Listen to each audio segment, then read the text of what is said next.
आगामी फाल्गुन पूर्णिमा की पावन अवसर पर आर्य समाज मंदिर हापुड़ में वासंती नवसेष्टि होलिकोत्सव यज्ञ का आयोजन सोमवार 2 मार्च 2026 को 6 बजे से किया जाएगा।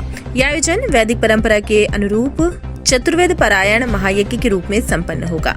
आपको बता दें, ये आयोजन आज यानी सोमवार को 2 मार्च 2026 को सायं 6 बजे से किया जाएगा।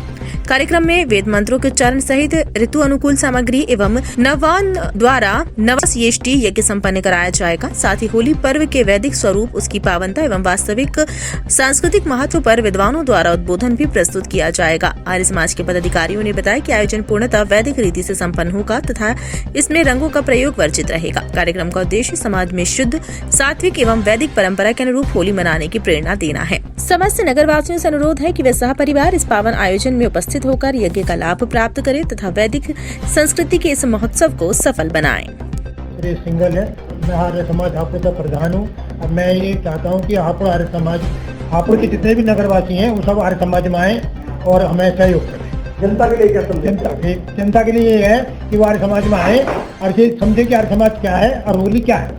तो किस तरीके से यहाँ होली यहाँ मनाई जाती है उसको समझे, आए और देखें। तो किस तरीके से यहाँ पर होली खेली जाती है आर्य समाज में?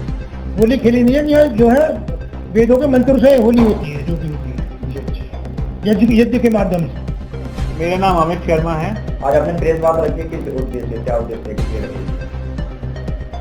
हम लोग होली का उत्सव मनाने जा रहे हैं आर्य समाज मंदिर में। मेरा सभी नगरवासियों से हार्दिक अभिनंदन है, हार्दिक अनुरोध है कि आप कृपया इस होली को उत्सव में अवश्य पधारें। आर्य समाज मंदिर में चतुर्वेद शतकम यज्ञ, चारों वेदों के 100 मंत्रों से यज्ञ संपन्न होगा, पूर्णाहुति संपन्न होगी धर्माचार्य धर्मेंद्र शास्त्री जी के ब्रह्मत्व में।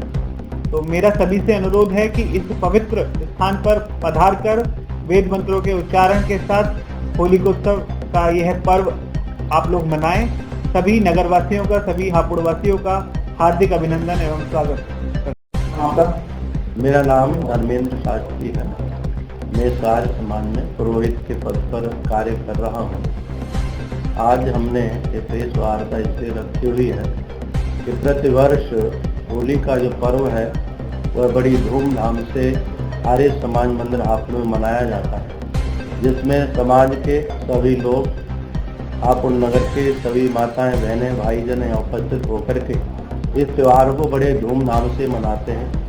और एक संदेश दिया जाता है इस त्यौहार के माध्यम से कि जो होली का जो हमारा पर्व है ये प्यार और स्नेह का पर्व है।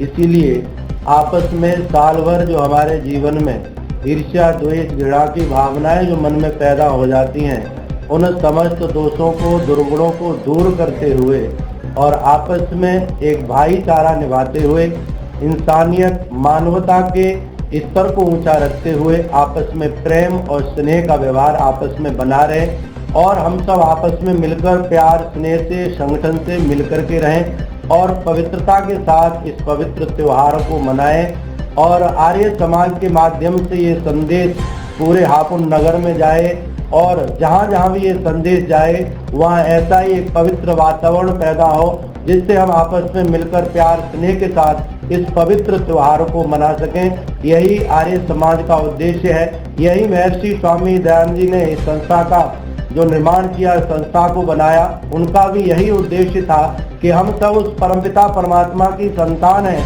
इसलिए हम में आपस में कोई बड़ा छोटा नहीं है, हम सब आपस में एक हैं। इसलिए हम सबको मिलकर के अपने समाज के लिए, अपने राष्ट्र के लिए कार्य करते रहना चाहिए। संघे शक्ति महियसी, संगठन में बहुत बड़ी शक्ति होती है, इसीलिए हम मिलकर के कार्य करें। और बहुत सुंदर वेद मंत्रों के द्वारा हमें संदेश दिया, संगच्छध्वम संबद्धध्वम संभो मनाल जानताम देवा भागमिथा पूर्वे संजनना उपासते। हे संसार के लोगों, आप मिलकर के रहोगे, प्यार से रहोगे, स्नेह से रहोगे तो आपका समाज, आपका परिवार, आपका राष्ट्र उन्नति करेगा। और अगर आपस में आप लड़ते रहे तो हम सदैव नीचे पतन की ओर चले जाएंगे। तो इसी उद्देश्य को सामने रखते हुए इस आर्य समाज हापुड़ में ये दीपावली, होली का ये पवित्र त्योहार मनाया जाता है। और इसीलिए आप सबसे यही निवेदन है कि आप इस आर्य समाज में आएं और इस पवित्र पावन पर्व का लाभ उठाएं और अपने जीवन को सफल बनाएं। आप सबका बहुत बहुत धन्यवाद।